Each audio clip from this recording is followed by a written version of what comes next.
Jesus says, "I give you but one commandment. Love one another." February 3rd, 1955.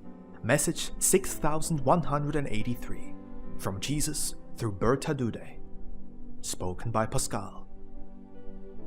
I only ever give you but one commandment. Love one another.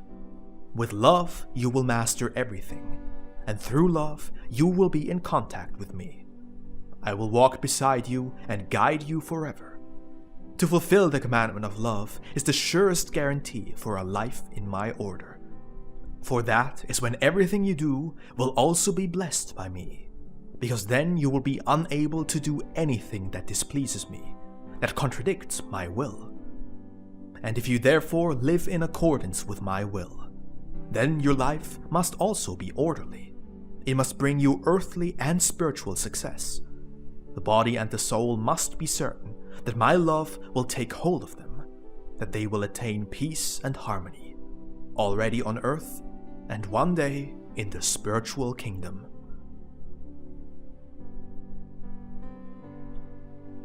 For love is the law of eternity, and should man live in love, he will enter the eternal order. He is no longer in opposition to me, but in communion with me.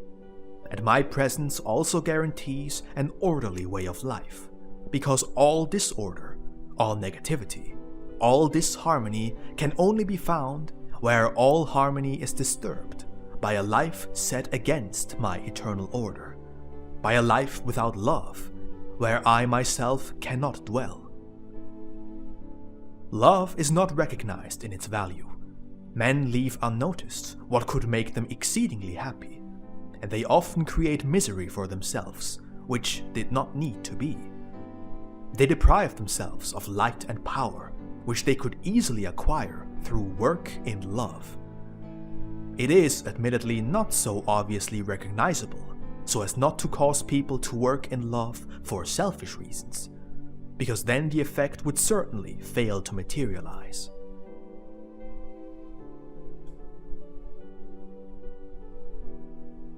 Yet everyone who has shaped himself into love will become aware of the light and strength which now bring him happiness. For he no longer fears any earthly adversity. He is certain of my help in every situation in life, for he has gained a strong faith in my love and my might through the activity of love. And he surrenders himself to me without hesitation, whom he feels close to him.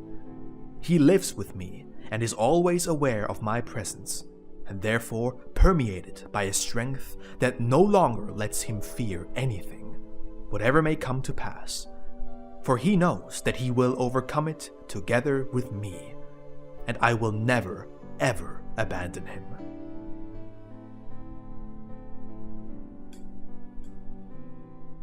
But only one who has been shaped into love possesses this inner certainty and the strength of faith.